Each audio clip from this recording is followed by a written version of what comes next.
7살 된 아이가 다니던 태권도장에서 엄마와 아이가 차례로 사라졌습니다. 그리고 몇 시간 뒤 집에 돌아온 아버지마저 참혹하게 살해당하고 마는데요. 호주에 살던 평범한 한인 가족에게 도대체 무슨 일이 벌어진 걸까요? 더욱 충격적인 건 이 세 사람을 살해한 용의자가 바로 아이의 태권도 사범이었다는 사실입니다.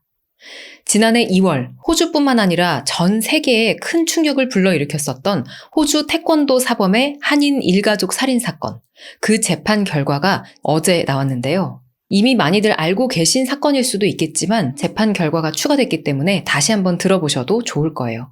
거짓 학력과 경력 위조, 수많은 허세 뒤에 숨겨졌던 범인의 실체와 사건 경위, 그리고 무엇보다 엄청난 관심이 모아졌던 재판 결과까지 한 번에 정리를 한번 해보겠습니다. 얼마나 나쁜 놈인지, 이 나쁜 놈이 무슨 짓을 한 건지, 그래서 어떤 벌을 받는지까지 쭉 한번 들어보시죠. 알고 싶은 이야기 J, 오늘의 사건 이야기 시작합니다. 호주 뉴사우스 웨일스주의 버큼힐 지역, 와킨스 로드에 위치한 타운하우스. 이곳의 집 주인은 39살의 조현수 씨였어요. 2024년 2월 20일 화요일 오전 10시 15분, 조 씨의 집으로 그의 친구가 찾아왔습니다. 조현수 씨 부모님의 부탁을 받고 조 씨의 안부를 확인하기 위해서 방문한 거였지요. 조 씨의 부모가 아들과 당최 연락이 되질 않는다고 걱정을 하고 있었거든요. 조 씨의 친구는 인기척이 없던 집 안으로 한번 들어가 보는데요. 심상치 않은 일이 발생한 듯 내부가 심하게 어지럽혀져 있었습니다. 그리고 주방 바닥에 이미 사망한 것으로 보이는 시신이 피가 흥건한 채 수건에 덮여 있었어요. 신고를 받고 출동한 경찰은 그 사망에 있던 사람이 조현수 씨라는 걸 확인합니다. 이렇게 조현수 씨는 친구에 의해서 싸늘한 주검으로 발견이 됐어요. 이 사망한 조현수 씨는 한국에서 이민을 와서 호주 대학에서 건축학과를 졸업한 후 시드니 북동부에 위치한 리처드 크룩스 건설회사에서 시니어 견적사로 근무해 왔습니다. 동료들이 그에게 머신, 기계라는 별명을 지어줄 정도로 조 씨는 자기 일에 누구보다 성실하게 임해왔어요. 그의 가족으로는 아내, 41살의 조민경 씨와 7살 된 아들 벤자민이 있었습니다. 가족들은 어딜 갔는지 조 씨 혼자만 죽은 채 발견된 상황. 집안 어디에서도 다른 가족들의 모습은 보이질 않았어요. 경찰은 가장 먼저 현장 조사와 함께 이 피해자의 가족들을 찾기 시작합니다. 다른 가족들도 현수 씨의 아내 조민경 씨한테 계속 전화를 걸었지만 그녀는 아무런 답이 없었어요. 경찰은 곧장 조민경 씨의 휴대폰 위치 추적을 실시합니다. 이후 조민경 씨의 마지막 휴대폰 위치 기록과 가족들의 제보에 따라 남편 조현수 씨 시신 발견으로부터 2시간이 조금 지난 오후 1시경 그의 집에서 약 10분 거리에 위치한 노스 파라마타의 라이언스 태권도 아카데미로 긴급 출동했어요. 이 도장은 조 씨의 아들 벤자민이 지난 3년 동안 태권도를 배우기 위해서 다녔던 곳이었습니다. 아이는 매주 월요일 오후에 수업을 받고 있었죠. 그런데 경찰이 이 도장 앞 현관과 계단에서 혈흔을 발견한 거예요. 불길한 예감이 들죠. 결국 안타깝게도 그 태권도장 내에 있던 사무실에서 이미 사망해 있던 조민경 씨를, 그리고 창고에서 아들 벤자민의 시신을 추가로 발견합니다. 벌써부터 너무 미스테리하고 충격적인 사건인데요. 자, 이게 어떻게 된 일일까요? 경찰은 현장 내부의 CCTV 영상 확인을 통해 조 씨 모자를 살해한 범인으로 그들이 살해된 도장을 운영하던 49살의 태권도 사범 유광경 씨를 유력한 용의자로 지목합니다. CCTV 영상에는 전날인 2월 19일 오후 4시 30분경 사망한 아이 벤자민이 수업을 받기 위해 도장에 들어오는 모습이 찍혀 있었어요. 아이는 이날 수업 겸 추가로 검은띠 승급 자격 심사를 받을 예정이었습니다. 그리고 2시간 후인 6시 20분에 엄마 조민경 씨가 아이를 데리러 도장 안으로 들어오는데요. 이때 도장은 수업을 마치고 집으로 돌아가는 아이들과 그 아이들을 데리러 온 부모들로 약간 혼잡한 상황이었어요. 조민경 씨는 벤자민을 데리러 도장에 들어왔다가 사범 유광경과 이야기를 몇 마디 나눴습니다. 잠시 후 오후 6시 22분경 많은 학부모와 학생들이 도장을 떠났는데 조민경 씨는 아직 떠나지 않고 도장에 남아 있었어요. 그녀는 태권도 사범 유광경을 따라 도장 뒤편의 창고로 들어가는데요. 그로부터 1시간 반 후인 저녁 8시경, 성인 수업을 마친 유광경은 이번엔 조민경 씨의 아들 벤자민을 또 창고로 데리고 들어갑니다. 이 모습들이 모두 고스란히 CCTV에 찍혀 있었어요. 자, 시간차를 두고 엄마와 아들을 각각 창고로 데려갔고 그들이 다시 살아서 나오는 모습은 보이지 않았는데요. 경찰은 도장 창고로 들어간 모자가 모두 사망한 채 발견된 것으로 보아 유광경이 용의자일 거라고 특정을 하고 그의 행방을 추적하기 시작합니다. 그런데 확인 결과 그가 전날 밤 자상으로 병원 응급실에 들어와서 수술을 받은 뒤 입원 중이었고 놀랍게도 이미 경찰의 조사와 감시 중에 있다는 사실이 밝혀졌어요. 이건 또 어떻게 된 얘기일까요? 이 태권도 사범 유광경은 전날 밤 11시 50분경 태권도장 인근의 웨스트미드 병원 응급실을 찾아왔습니다. 그는 의료진에게 노스 파라마타 쇼핑센터 주차장에서 강도 3명의 습격을 받아 칼에 찔렸다면서 자신의 상처에 관해 설명했어요. 칼로 인한 상처가 좀 심하긴 했지만 생명에 지장을 줄 정도의 치명상은 아니었는데요. 유광경은 곧장 기흉과 봉합치료를 받습니다. 의료진은 사건 피해자를 치료할 때 병원 규정에 따라 경찰에 신고를 해야 했기에 이 사실을 바로 전달합니다. 그러니까 처음에는 이 유광경이 강도 사건의 피해자로서 경찰에 신고가 됐었던 거예요. 출동한 경찰은 유광경의 말을 듣고 해당 쇼핑센터의 주차장 CCTV 영상을 확인했지만 그가 말한 강도범들이나 유광경의 모습은 찾아볼 수가 없었습니다. 본인이 강도를 당한 피해자라고 주장을 하면서 뭔가를 숨기려는 듯 거짓말을 하는 그의 태도에 경찰은 이놈이 혹시 다른 사건에 연루되어 있는 건 아닐까?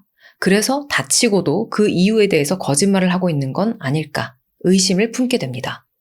그렇죠. 그러니까 본인이 누굴 해친 게 아니고 본인이 다친 상황인데 별다른 이유가 없다면 뭐하러 거짓말을 하겠어요.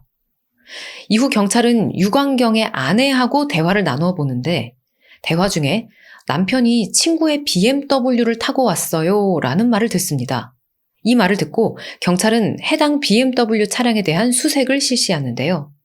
차에서 다량의 혈흔이 나왔고 또 100만 달러 가치의 주택 매매 계약 문서, 유광경 교수의 명의로 된 문서, 그리고 시드니 학교 명의로 된 그의 석사 학위도 발견이 됐어요. 이게 다 뭘 의미하는 걸까요? 경찰은 계속해서 뭔가를 숨기며 말하지 않는 유광경을 의심하면서 병원에서 치료를 받던 그를 일단은 감시합니다. 이제 단순 사건 피해자로서라기보다는 뭔가 의심점이 있는 사람으로서 경찰의 주목을 받게 됐던 거죠.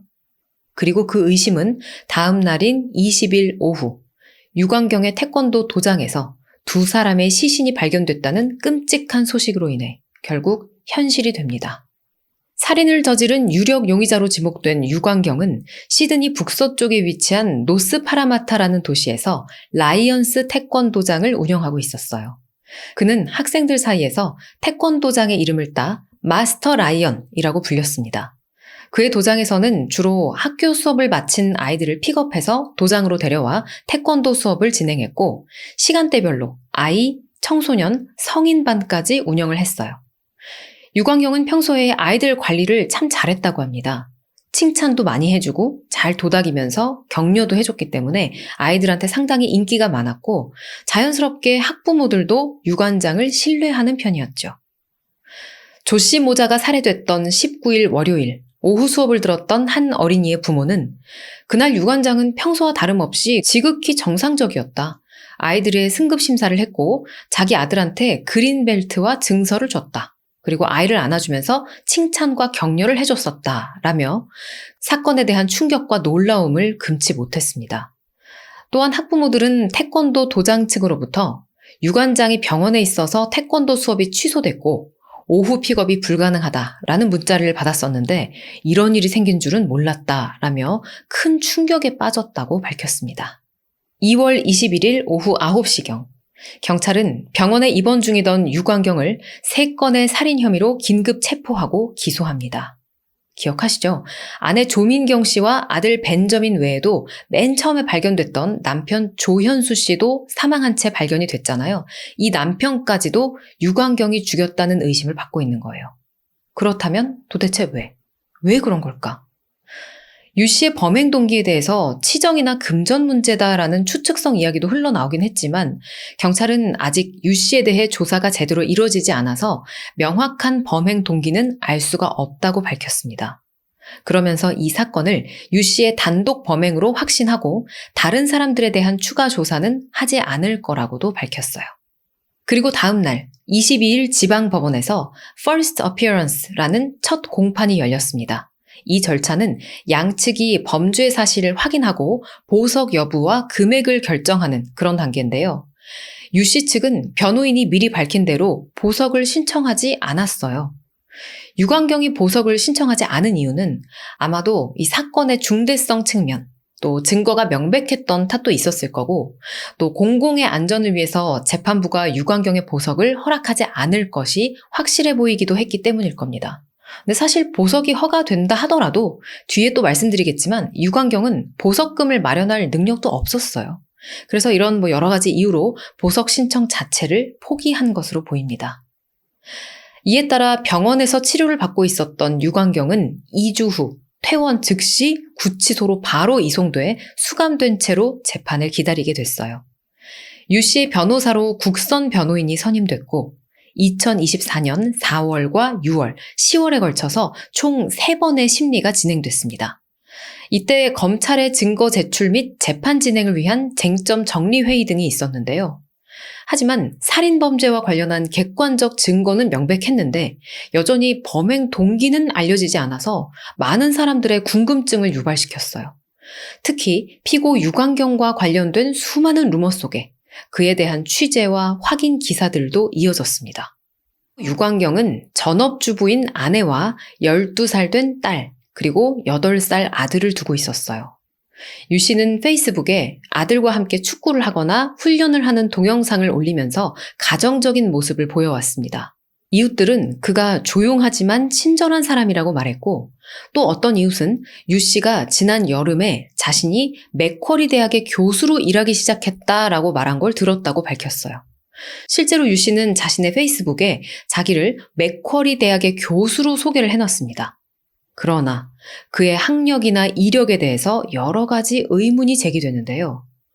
맥쿼리 대학 측은 사건 직후 곧바로 대학의 데이터베이스 어디에도 그가 교수나 교직원으로 등록된 이름을 찾을 수가 없다라며 그가 우리 대학의 교수로 채용됐다는 말은 사실 무근이다라고 밝혔습니다. 거짓말이었던 거죠. 알고 보니까 자신이 맥쿼리 대학의 석좌 교수로 임명됐다면서 도장에 걸어놨던 그 채용 계약 서류도 대학 내부에서 후보 추천을 받기 위한 신청서를 단어 몇 개만 위조해서 만들어 놓은 거였습니다. 또한 유 씨는 태권도장 웹사이트 양력에 자기가 시드니 대학에서 스포츠과학 박사과정에 있다고 기재를 해놨는데 시드니 대학 역시 재학생이나 졸업생 명단에서 유 씨를 찾을 수가 없다고 밝혔어요. 유 씨는 이렇게 학력 위조만 한 게 아니라 심지어는 태권도 단수하고 양력까지 다 속인 걸로 확인됐습니다. 거짓말이 아닌 게 없었어요. 그는 자신의 단수를 공인 8단이라고 했지만 실제로는 4단으로 밝혀졌고요. 또 홈페이지 양력에 2000년 시드니 올림픽 호주 국가대표로 선발됐다라고 표기를 해두었지만 호주 태권도 협회는 그가 대표로 선발된 사실이 없다고 확인해줬습니다. 유 씨의 지인 중 한 사람은 유 씨가 내가 호주 태권도 국가대표로 선발은 됐는데 부상을 당해가지고 출전을 못한 거다. 이렇게 둘러대는 말을 들었다고 전하기도 했죠. 또 다른 지인은 유 씨가 자기 영어 이름을 라이언이라고 쓰는 이유가 호주 태권도 국가대표로 1992년 바르셀로나와 2000년 시드니 올림픽에 2차례 출전했었던 폴 라이언스를 마치 자신인 것처럼 위장하려고 발음은 같은데 스펠링만 다른 그런 이름을 사용한 것이라고 언급하기도 했습니다. 이 폴 라이언스 같은 경우에는 LYONS고요. 유광경이 쓴 이름은 사자 할 때 라이언, LION이었습니다. 그의 거짓말은 이뿐만이 아니었어요. 유 씨는 결혼 전에 아내가 될 사람한테조차 자기 직업이랑 가족에 대해서 여러 거짓말을 해왔어요. 이후에는 주변 사람들한테도 백만장자 부모가 있다는 둥, 부유한 사업가를 대신해서 부동산 일을 봐주고 있다는 둥, 하버브리지가 보이는 저택과 람보르기니를 소유하고 있다는 등, 뉴욕이랑 캘리포니아에서 휴가를 보내왔다 등등등 온갖 거짓말을 하기도 합니다. 또 자기 아내와 여동생이 박사학위를 갖고 있다. 심지어는 쌍둥이 동생이 있다. 이런 거짓말까지 해요. 이 정도면 병 아닌가요? 하지만 그의 모든 말들은 아시다시피 다 거짓이었고요. 아내 명의로 힘들게 차린 도장마저 코로나의 여파로 운영에 많은 어려움을 겪게 되면서 경제적으로도 더욱 힘들어지기까지 했습니다. 그의 습관적인 거짓말로 아내는 주변 지인들과의 교제도 끊어갔지만 유광경은 이 아내에게조차 학위 취득에 대한 이야기, 높은 직위에 있는 사람의 일을 봐주고 있다는 이야기 등등을 털어놓으면서 자신을 과장하며 거짓말을 이어갔어요.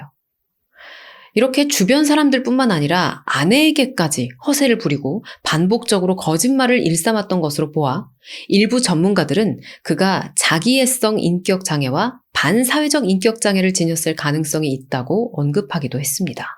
수사기관의 사건 수사 기록에 따르면 아까 CCTV 영상 내용 기억나시죠?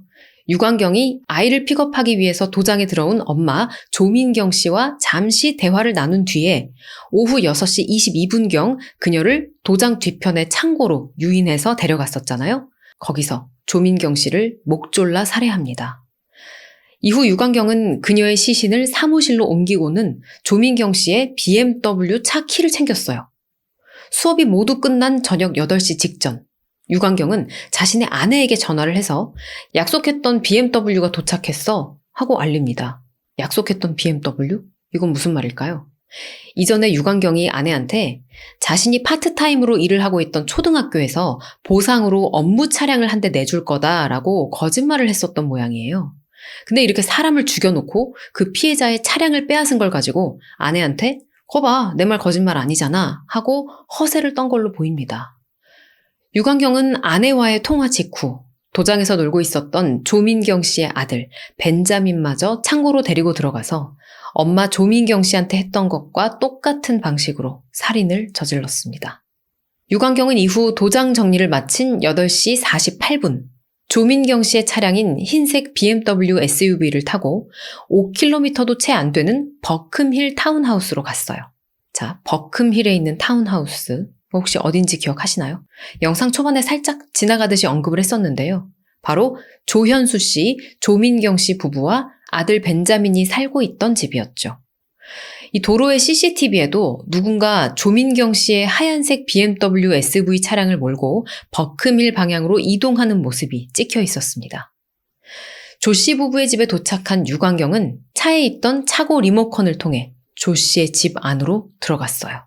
사실 유광경이 조 씨 모자를 살해한 후 그녀의 집으로 간 목적을 밝히지 않았기 때문에 아직까지도 이 동기는 정확하게 알 수가 없습니다. 재판에서 검찰은 이렇게 주장을 합니다. 유광경이 자기 제자인 벤자민의 아빠 조 씨가 경제적으로 굉장히 성공한 인물, 그러니까 쉽게 말해 부자인 걸 보고 금품에 욕심을 내서 살인을 저질렀다. 그리고 판사는 조 씨 가족의 경제적 성공에 대한 질투가 그의 범행에 영향을 미쳤다라고 얘기를 했고요. 비슷한 말인 것 같지만 약간 결이 다르죠. 근데 정작 유 씨 본인은 잘못했다라는 말만 반복을 해와서 어쨌든 본인 입으로 직접 말한 구체적인 살인 동기는 알 수가 없다라는 그런 의미입니다. 유광경은 빈집에 몰래 들어가 피해자의 남편이 돌아오기를 기다려요. 30분이 지나 오후 9시 18분 남편 조현수 씨가 귀가하자 유광경은 가지고 있던 칼과 가위로 조 씨를 공격합니다. 그렇게 유광경은 조 씨의 머리, 목, 가슴을 마구잡이로 찔러서 주방에서 조 씨를 살해했어요. 그러나 이 과정에서 조 씨가 격렬하게 저항하면서 유광경 또한 가슴과 팔, 배에 여러 군데 심한 자상을 입었습니다.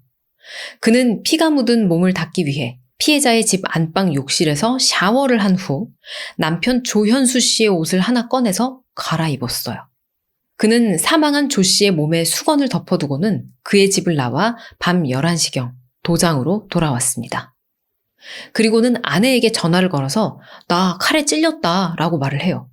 깜짝 놀란 아내는 빨리 병원에 가보라고 그를 재촉하고 유광경은 고민 끝에 밤 11시 50분경 도장 인근의 웨스트미드 병원 응급실로 향했습니다. 이후 병원에서 치료를 받고 있다가 이 조 씨 일가족 사망 사건의 피의자로 긴급 체포가 됐던 거였죠. 그리고 앞서 들으신 것처럼 보석을 신청하지 않고 구치소에 수감된 채 재판이 진행되어 온 겁니다. 수사기관이 제출한 자료에 따르면 실제 범행 동기는 밝혀지지 않았지만 유광경은 수입과 교육, 소유물에 대한 이야기를 강박적으로 조작하고 이에 대해서 거짓말을 해왔으며 사회적 지위와 부, 그리고 사치품에 대한 집착이 심했다고 명시했습니다. 또한 그가 사건 발생 11일 전에도 조 씨 가족이 살고 있는 타운하우스 단지에서 자신의 토요타 캠리 차량을 가지고 5차례나 운전하는 모습이 CCTV에 포착됐다고 밝혔어요. 뉴사우스웨일스 주법에 따라 살인 혐의가 유죄로 판결되면 성인 살인의 경우에는 20년 복역 이후에 가석방 자격이 가능한 무기징역, 또 아이 살인의 경우에는 25년 복역 이후에 가석방 자격이 가능한 무기징역까지 선고가 될 수 있습니다. 과연 유 씨는 어떤 판결을 받게 될까요? 재판 전 유 씨의 변호인은 유광경이 자기애성, 반사회적 인격장애를 가지고 있을 가능성을 고려해서 변론의 진술 방법으로 엑스퍼트 에비던스가 가능한지를 검토한다며 재판 일정을 미뤘습니다. 엑스퍼트 전문가, 에비던스 증거, 즉 법원에서 인정하는 특정 분야의 전문가, 예를 들면 정신과 의사나 심리학자 등이 피고인에 대해 분석하고 그 결과를 증거로 제출하는 것을 말하는데요. 그러니까 이 경우에는 혹시 유광경이가 자기애성 혹은 반사회적 인격장애라는 정신질환을 갖고 있었는지 그 여부와 그 질환이 범행에 영향을 준 심리적, 정신적 요인이 있었는지를 전문가가 평가한 다음에 그 결과를 법정에 제출하게 되는 겁니다. 그러면 배심원과 재판부는 이 결과를 피고인이 범행 당시 형사 책임 능력이 있었는가 없었는가 판단할 때, 또 유죄의 형량을 결정할 때 참고로 사용할 수가 있죠. 2025년으로 접어듭니다. 유광경은 명백한 범행 증거가 있기 때문에 이제 더 이상 어떤 거짓말도 통하지 않음을 자각했는지 검찰과의 논의 끝에 EAGP, Early Appropriate Guilty Plea, 조기의 적절한 유죄 인정, 이런 뜻인데 이걸 통해서 자신의 범행 일체를 인정하고 법원에다가 사실 진술서를 제출합니다. 이게 미국의 플리바게닝하고 유사한 건데요. 피고가 조기의 유죄를 인정함으로써 최대 25%까지 형량 감경 혜택을 받을 수가 있는 제도예요. 쉽게 말해 죄를 인정할 테니까 죄값을 좀 줄여주라, 이 얘기인 거죠. 이에 따라 유광경의 범죄 사실 인정 절차가 2025년 3월에 예정됐다가 한 차례 연기된 끝에 5월 29일 화상으로 진행됩니다. 유 씨는 죄를 인정하냐는 판사의 물음에 고개를 숙인 채 네 라고 답했어요. 유광경이 이렇게 유죄를 인정함에 따라 재판부는 12월 16일 그에게 무기징역형을 선고했습니다. 사실 이 사건에서 사람들이 가장 궁금해했던 것 중에 하나는 그가 어떤 벌을 받게 될 것이냐, 형량이 얼마나 나올 것이냐도 있었지만 도대체 왜 그랬냐 하는 점도 있었거든요. 하지만 유광경은 끝내 자신의 범행 동기를 밝히지 않았습니다. 그래서 이렇게 사건을 제가 다 정리를 하면서도 그 동기나 이유에 대해서는 말씀을 못 드리고 있어요. 전문가들이 지적했듯 그는 자기애성, 반사회적 인격장애를 지녔을 가능성이 큽니다. 아마도 더 이상 감옥에서조차 자신을 포장할 수 없다는 사실을 자각했겠죠. 어차피 그가 범행 동기에 대해서 말을 했다고 한들 절대로 용서받을 수도 없고, 무엇보다 입만 열면 거짓말을 일삼던 그가 설령 범행 동기를 고백한다 한들 그 말이 진실인지 거짓인지 믿을 수도 없을 거예요. 아마도 오히려 그의 말 때문에 또 다른 혼선과 오해만을 불러왔을 수도 있을 것 같습니다. 7살 어린아이의 생명까지 앗아간 일가족 살인, 그것도 아이들이 드나들던 도장에서 벌어진 이 범죄는 그 어떤 이유로도 용서받을 수 없는 극악무도한 행위죠. 그 어떤 처벌도 이 비극을 되돌릴 수는 없겠지만 억울하게 세상을 떠난 새 영혼이 평안한 안식을 찾기를 기원합니다. 오늘의 사건 이야기는 여기까지입니다.